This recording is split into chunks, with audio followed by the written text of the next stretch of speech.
हम कथा सुनाते राम सकल गुण धाम की। हम कथा सुनाते राम सकल गुण धाम की। ये रामायण है पुण्य कथा श्री राम की। ये रामायण है पुण्य कथा श्री राम की। जम्बूदीपे भरत खंडे आर्यावर्ते भारतवर्षे एक नगरी है विख्यात अयोध्या नाम की।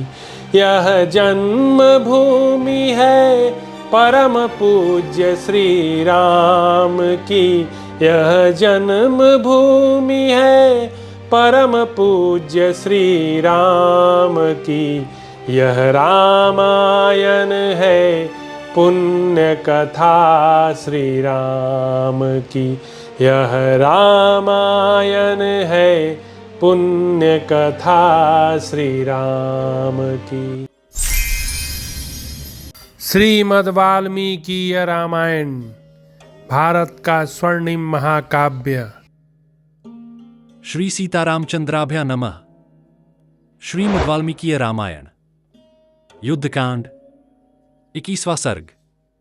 श्रीराम का लक्ष्मण से उत्पात सूचक लक्षणों का वर्णन और लंका पर आक्रमण।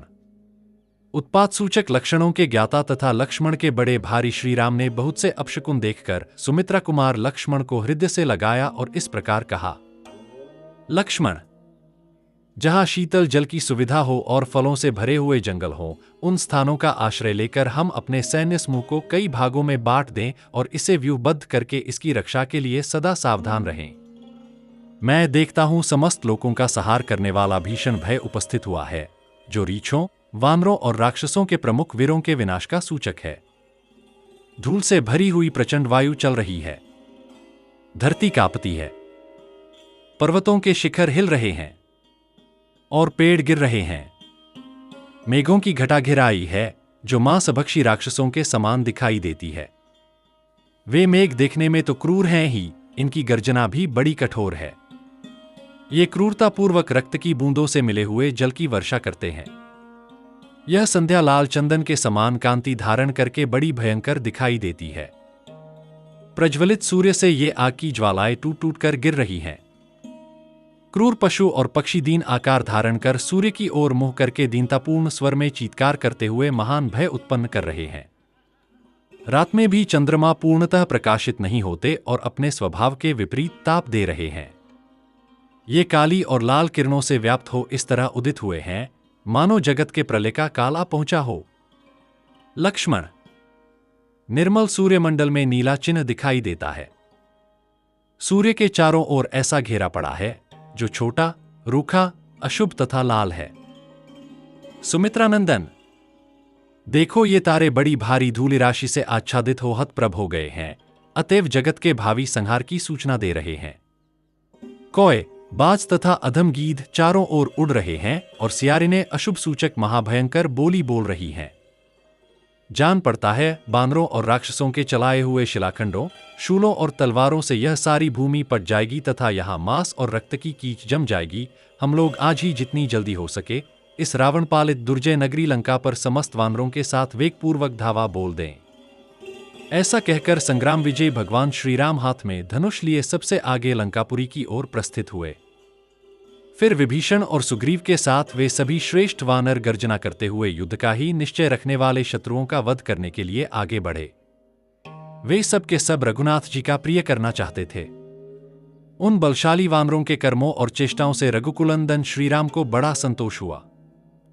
24वां सर्ग। श्रीराम का लक्ष्मण से लंका की शोभा का वर्णन करके सेना को व्यूहबद्ध खड़ी होने के लिए आदेश देना। श्रीराम की आज्ञा से बंधन मुक्त हुए शुक्का रावण के पास जाकर उनकी सैन्य शक्ति की प्रबलता बताना तथा रावण का अपने बल की डींग हाँकना। सुग्रीव ने उस वीर वानर सेना की यथोचित व्यवस्था की थी। उनके कारण वह वैसी ही शोभा पाती थी जैसे चंद्रमा और शुभ नक्षत्रों से युक्त शरत काल की पूर्णिमा सुशोभित हो रही हो। वह विशाल सैन्य समूह समुद्र के समान जान पड़ता था। उसके भार से दबी हुई वसुधा भयभीत हो उठी और उसके वेग से डोलने लगी।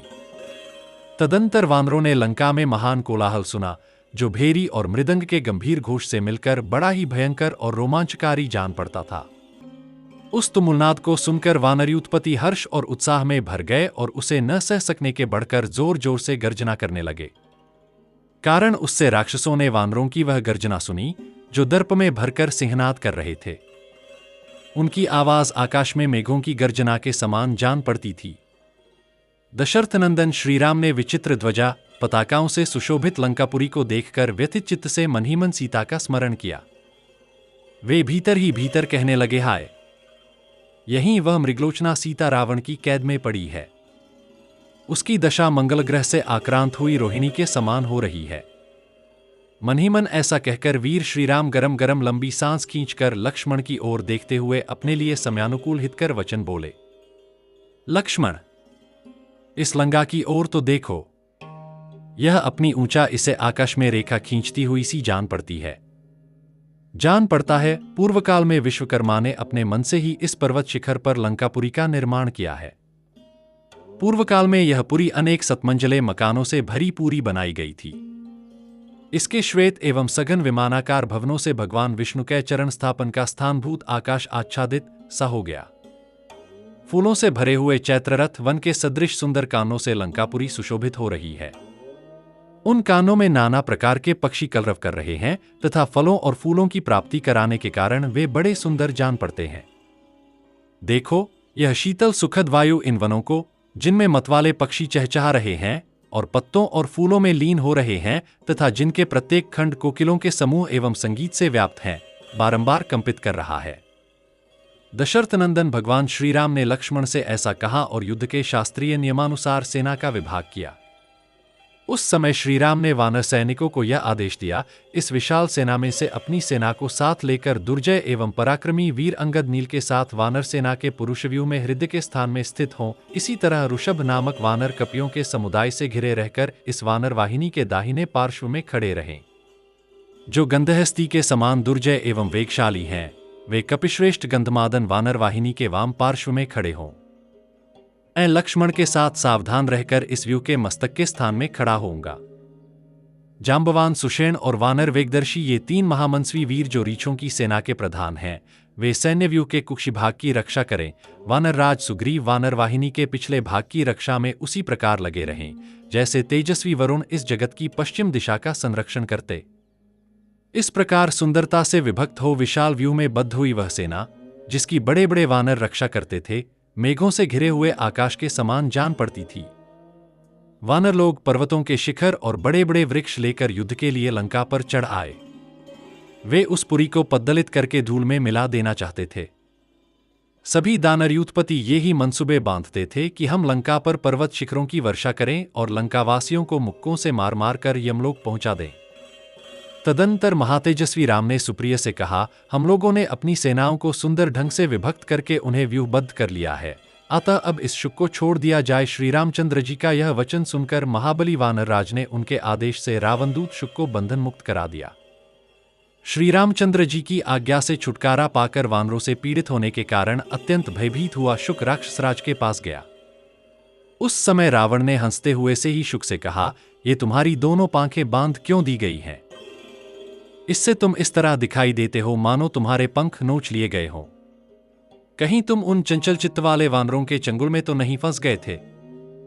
राजा रावण के इस प्रकार पूछने पर भय से घबराए हुए शुक ने उस समय उस श्रेष्ठ राक्षसराज को इस प्रकार उत्तर दिया, महाराज, मैंने समुद्र के उत्तर तट पर पहुंचकर आपका संदेश बहुत स्पष्ट शब्दों में मधुर वाणी द्वारा सांत्वना देते हुए सुनाया, किंतु मुझ पर दृष्टि पड़ते ही कुपित हुए वानरों ने उछलकर मुझे पकड़ लिया और घूसों से मारना एवं पांखें नोचना आरंभ किया।